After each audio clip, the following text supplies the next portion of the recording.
ఈరోజు జగన్ గారు చివరాగన ఒక స్టేట్మెంట్ ఇచ్చారు.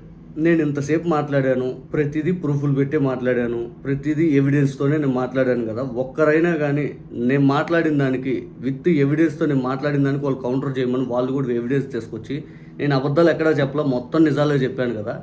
పూర్తిగా వాళ్ళు ఎవిడెన్స్‌తో సహా మాట్లాడమను అంటే టీడీపీ దగ్గర నుంచి అయితే ఇప్పటిదాకా నో సౌండ్. ఇందాక ధూళిపాల నరేంద్ర గారు ఎవరో ప్రెస్ మీట్ పెట్టినట్టుంది. కానీ పూర్తి స్థాయిలో మాత్రం టీడీపీ దగ్గర మాత్రం నో సౌండ్. చంద్రబాబు నాయుడు గారు కూడా నిజంగా ఉలిక్కిపడారు. ఈరోజు లా అండ్ ఆర్డర్ ఫెయిల్యూర్ గురించి జగన్ గారు చాలా కూలంకుషంగా మాట్లాడారు. సాయి కృష్ణ లాకప్ డెత్ అంశం పైన అయితే మాత్రం క్లియర్గా జగన్ గారు సాయి కృష్ణ గారు తల్లి ఫిర్యాదు చేసింది ఏదైతే సిపికి మే ఎండింగ్లో ఆ లేఖను తీసుకొచ్చారు. ఆ తర్వాత డీజీపీ గారికి ఫిర్యాదు చేసింది అది తీసుకొచ్చారు. ప్రతిదీ విత్ క్లియర్గా ఎవిడెన్స్తో మాట్లాడారు. కానీ చంద్రబాబు నాయుడు గారు చివరాఖరికి విక్టిమ్ కార్డ్ ప్లే చేసుకుంటూ ఎట్లా మాట్లాడారో అదిగో చూద్దాం. ఫస్ట్ జగన్ గారు సాయి కృష్ణ ఉదంతం పైన విత్ ఎవిడెన్స్తో సహా ఏం మాట్లాడారో చూద్దాం. అదే సిపికే సాయి కృష్ణ తల్లి మళ్ళీ మే 28వ తారీఖున మే 6వ తారీఖున జరిగితే మే 28వ తారీఖున సాయి కృష్ణ తల్లి అదే సిపికే అర్జీ పెట్టుకుంటే, ఇవన్నీ కూడా డౌట్స్ రేస్ చేస్తూ అర్జీ పెట్టుకుంటే కూడా సిపి పట్టించుకునే పరిస్థితి లేదు. తర్వాత సాయి కృష్ణ బంధువులు, దీని తర్వాత మళ్ళీ సాయి కృష్ణ బంధువులు డీజీపీ గారికి కూడా చెప్పినారు. డీజీపీ గారిని కూడా అప్రోచ్ అయ్యి డీజీపీ కూడా చెప్పారు. చెప్పినా ఆయన పట్టించుకోలేదు.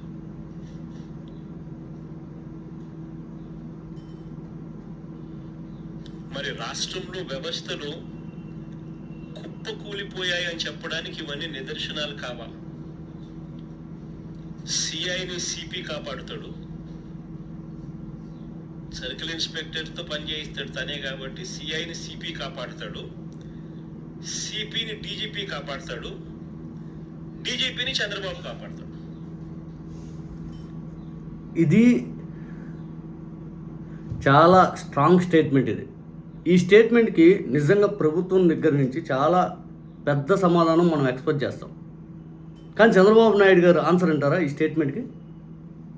అసలు నిజంగా దిమ్మ తిరిగిపోద్ది. నిమిషాల వ్యవధిలో మాట మార్చారు. మొన్న అసలు చంద్రబాబు నాయుడు గారు ఆ కుటుంబాన్ని నేను న్యాయం చేస్తాను, పోలీసు వారే తప్పు చేసేశారు అన్నట్టుగా ఆ కుటుంబ సభ్యుల్ని పిలిపించుకొని సాయి కృష్ణ తల్లిదండ్రులు పిలిపించుకొని వాళ్ళని ఓదారుస్తూ చంద్రబాబు నాయుడు గారు ఆ తర్వాత సిట్ ఫామ్ చేశారు. కానీ చంద్రబాబు నాయుడు గారు అంట ఆయన ఫారెన్ నుంచి వస్తూనే సిట్ ఫామ్ చేసేసారంట. రావటం పిలిపించుకున్నాక కదా, జగన్ గారు వెళ్ళాక కదా సిట్ ఫామ్ చేసింది. ఎందుకు చంద్రబాబు నాయుడు గారు ఇట్లా మాట మారుస్తారు? అసలు చంద్రబాబు నాయుడు గారు ఎలా విక్టిమ్ కార్డ్ ప్లే చేశారు చూడండి. ఇక్కడ మొన్న విజయవాడలో ఒక వ్యక్తి మిస్ అయ్యాడు. అతను అరెస్ట్ చేశారు, మిస్ అయ్యాడు. అది కూడా మీరు చూసుంటారు. ఆ విషయంలో నా నోటీస్కి వస్తానే, సింగపూర్ నుంచి వస్తానే నేను సిట్ చేసి ఎవరైనా సరే పోలీసులు కూడా చట్టపరంగా యాక్షన్ తీసుకోవాలని చెప్పి పెట్టారు. ఓసారి పోలీసులు కూడా చాలా టెన్షన్లు ఉంటాయి. రౌడీలు పోలీసులు ఛాలెంజ్ చేసి పోలీసులు కూడా రోషం వస్తుంది. వాళ్ళు మనుషులే, వాళ్ళు కూడా రాత్రి పగుళ్ళు పనిచేస్తున్నారు. అలాంటి జరిగితే నేను ముందు ఒక సిట్ వేసి యాక్షన్ తీసుకుంటా కూడా పెట్టాను. కానీ మీరు చూస్తే ఆ ఇష్యూని కొలముద్ర పెట్టాడు. ఇద్దరు కూడా కాపులే. ఇద్దరు కాపులైతే కొలముద్ర పెట్టి అనవసరంగా నోరు బారేసుకుని డిప్యూటీ సీఎం పవన్ కళ్యాణ్ పైన లేనిపోని పోస్టులు పెట్టే పరిస్థితికి వచ్చారు. ఎక్కడ పెట్టారు? ఎవరు పెట్టారు? మీరు గుర్తుపెట్టుకోవాలి. ఆయన కూతుర్ని ఏ తప్పు నిజంగా చేశారని అడుగుతున్నా. చంద్రబాబు నాయుడు గారు ఇంత అబద్ధాలు ఎక్కడ పెట్టారండి? మీరు కాపు కులం అని చెప్పి ఇప్పుడు కాపుల్ని పూర్తి స్థాయిలో మీరు దూరం అవుతారని చెప్పి హక్కును చేర్చుకోవడానికి డిప్యూటీ సీఎం పవన్ కళ్యాణ్ గారి కుటుంబ సభ్యులపైన సోషల్ మీడియాలో పోస్టులు పెట్టారని అవాస్తవాలు ప్రచారం చేస్తారా? ఇష్యూ జరుగుతుంది లా అండ్ ఆర్డర్ అని, ఈ ఇష్యూ మీద జరుగుతుంటే పోలీసు వారికి మీరు మద్దతు తెలుపుతూ, పోలీసు వారికి టెన్షన్లు ఉంటాయి. పోలీసు వారు కూడా ఒక్కొక్కసారి ఉంటుంది కదా, వాళ్ళకు కూడా నేను లా అండ్ ఆర్డర్ చాలా ఫర్మ్గా కాపాడుతున్నాను ఐదని చెప్పుకుంటారే. మరి ఇదే రౌడీ షీట్లో ఉన్నటువంటి ఎంతోమంది మీద ఇలాగే జరిగినాయా? మీ స్వయంగా మీ ప్రభుత్వంలో ఎంతోమంది ఎమ్మెల్యేలుగా ఉన్నటువంటి వ్యక్తులు, ప్రజాప్రతినిధులుగా ఉన్నటువంటి వ్యక్తులు అమ్మాయిల్ని లైంగికంగా వేధింపులకు గురి చేసిన చాలా సంఘటనలు వాళ్ళందరిపైన ఇదే యాక్షన్ జరిగిందా? నిజంగా చెప్పండి. రాష్ట్ర వ్యాప్తంగా ఎన్ని గంజాయి కేసులు రిపోర్ట్ అయినాయి, ఎంతమంది రౌడీ షీట్లు ఉన్నారు, ఎంతమందికి ఉంది, ఎన్ని వాళ్ళందరికీ ఇలాగే జరిగిందా? మరి సాయి కృష్ణ ఉదంతంలోనే ఎందుకు ఇలా జరిగింది అనేది కదా అడుగుతుంది.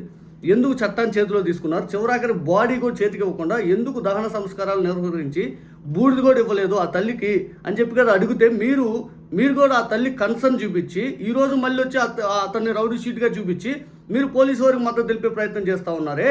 అంటే మీరు ఉలిక్కి పడతా ఉన్నారు. ఏ స్టాండ్ తీసుకోవాలో తెలియట్లేదు, అటు దూకాలో తెలియట్లేదు, ఇటు దూకాలో తెలియట్లేదు, పోనీ ఈ స్టాండ్ వైపు వెళ్దాం అనుకున్నారు తప్పితే పూర్తి స్థాయిలో ఇదిగో ఈ తప్పు జరిగింది, దాన్ని నేను రెక్టిఫై చేస్తానని చెప్పే విధంగా మీరు ముందుకెళ్ళట్లా. పోలీసులు పూర్తి స్థాయిలో మీరు ఎలా మీ ప్రభుత్వంలో రెడ్ బుక్ అరాచకం ఎలా చేశారంటే పూర్తి వాళ్ళని నిస్తేజపరిచేశారు. వాళ్ళు పూర్తి స్థాయిలో మీరేం చెప్తుంది వాళ్ళకంటే సొంత ఆలోచన లేకుండా చేసేసారు. పోలీసు వారికి మీరు పలానా వ్యక్తిని అరెస్ట్ చేయండి అంటే అరెస్ట్ చేసేస్తున్నారు, మీరు పలానా వ్యక్తిని కొట్టండి అంటే కొడతా ఉన్నారు, మీరు అటుపోండి ఇటుపోండి అంటే కొడతా ఉన్నారు. అసలు పూర్తి స్థాయిలో మీరు ఇంత విక్టింగ్ కార్డు ఈరోజు ఎందుకు ప్లే చేస్తున్నారండి? నిజంగా భారతీ గారిని, లేకపోతే జగన్ గారి కుమార్తెల్ని, లేకపోతే జగన్ గారి కుటుంబ సభ్యులను, షర్మిల గారిని, వీళ్ళందరినీ తిట్టింది మీ పార్టీ సోషల్ మీడియా కదా, మీ నాయకులు కదా. ఇంకా చెప్పండి, రోజా గారిని తిట్టింది మీ బండారు సత్యనారాయణ గారు కదా, ఆయన్ని అప్రిషియేట్ చేసింది ఇదే పవన్ కళ్యాణ్ గారు కదా. మీ పార్టీ నాయకులు ఎంతమంది, అయ్యన్న పాత్రుడు గారు కానీ, లేకపోతే చింతమనేని ప్రభాకర్ కానీ, ఇలాంటి వాళ్ళు ఎంతమంది మహిళలు అన్నారండి? ఎందుకు విక్టింగ్ కార్డ్ ప్లే చేస్తున్నారు? అసలు జరుగుతున్న ఇష్యూ లా అండ్ ఆర్డర్ మీద, అమరావతిలో దాడులకు సంబంధించి ఇప్పుడు జగన్ గారి ప్రెస్ మీట్లో కీలకంగా మాట్లాడింది. సాయి కృష్ణ సంబంధించిన లాకప్ డెత్ అంశం పైన తల్లి సిపికి ఫిర్యాదు చేసినా పట్టించుకోలేదు, డీజీపీకి ఫిర్యాదు చేసినా పట్టించుకోలేదు. పూర్తి ప్రభుత్వ అధికారులు ఏదైతే ఉందో ఇంత భ్రష్టు పట్టించారు ఈ వ్యవస్థలని చెప్పి జగన్ గారు మాట్లాడితే మీరు విక్టింగ్ కార్డుపై ఎలా ప్లే చేస్తారండి? సరే, మీరు నిజంగా పోలీసు వారు మద్దతు తెలిస్తే బాడీ ఎందుకు ఇవ్వలేదు? సీసీటీవీ ఫుటేజ్ ఎక్కడ పోయింది? వీటి మీద చర్చ జరగాలి కదా.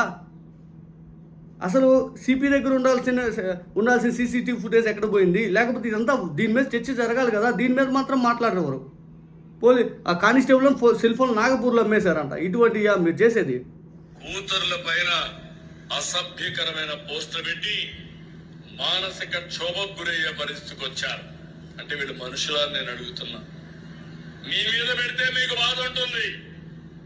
నేను నా జీవితంలో ఎప్పుడూ బాధపడలేదు.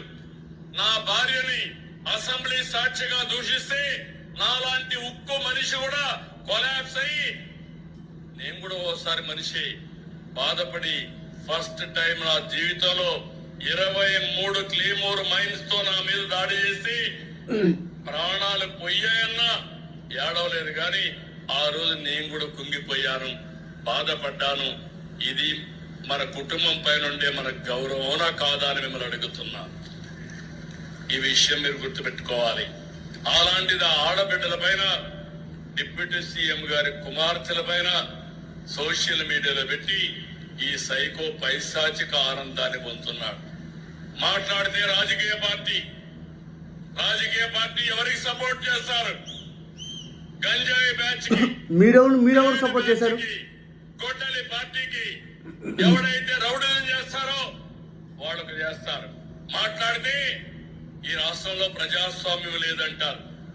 నేను అడుగుతున్నా మిమ్మల్ని, ఈ రాష్ట్రంలో ప్రజాస్వామ్యం ఉండాలంటే మీ ఆస్తులకు ప్రాణాలకు రక్షణ కావాలా లేదా అని మిమ్మల్ని అడుగుతున్నా.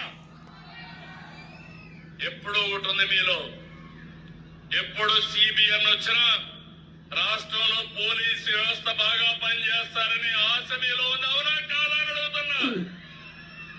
ఆ పని నేను చేస్తున్నా. అది ఇప్పుడు ఆ లాకప్ డెత్ అంశాన్ని ఈయన సమర్థిస్తున్నారు.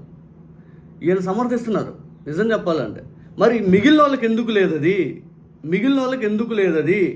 నడి రోడ్డులో మీ ఎమ్మెల్యే, మీ కుటుంబ పార్టీ ఎమ్మెల్యే 5 సార్లు అబార్షన్ చేశాడు 5 అని చెప్పి ఒక మహిళ బయటకు వచ్చి గోల చేసి మీ అందరికీ ఫిర్యాదు చేసినా కూడా మహిళను నడి రోడ్లో పెట్టుకొని కొడితే, పోలీసు వారి చేతిలో ఉన్న లాఠీలు తీసుకొని కొడితే ఆ మహిళను నడి రోడ్లో పెట్టుకొని, మరి ఆ అమ్మాయికి ఏం న్యాయం చేశారు? ఆ మహిళకి ఇదే టీటీడీ చైర్మన్ గబ్బు పనులు చేస్తూ మీకు ఫిర్యాదు చేస్తే ఒక మహిళ, ఆయన వాయు వరుసలు తెలియని వ్యక్తి అంటే అతను తెచ్చిపోయి టీటీడీ చైర్మన్ పెట్టారు.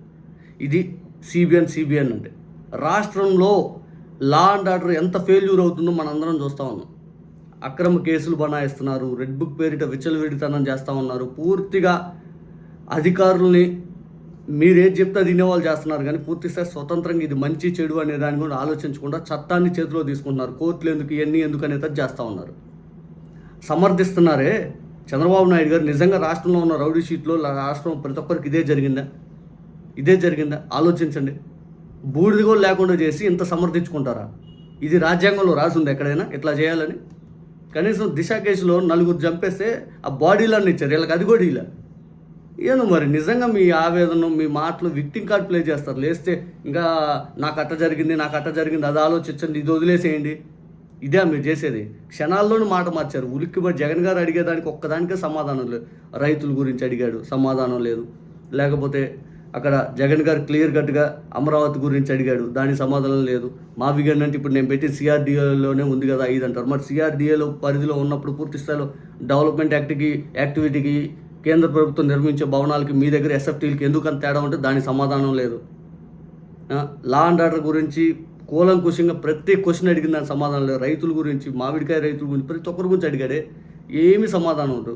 మనం విక్టింగ్ కార్డ్ ప్లే చేద్దాం అయితే, లేకపోతే ఎదురుదాడి చేద్దాం, లేకపోతే దుష్ప్రచారం చేద్దాం. ఈ 3 జరుగుతూ ఉంది. లేకపోతే భజన కార్యక్రమాలు చేపిద్దాం. ఇంతకు మించి ఏమన్నా చేస్తున్నారు చంద్రబాబు నాయుడు గారు మీరు ప్రభుత్వంలో? పబ్లిసిటీ.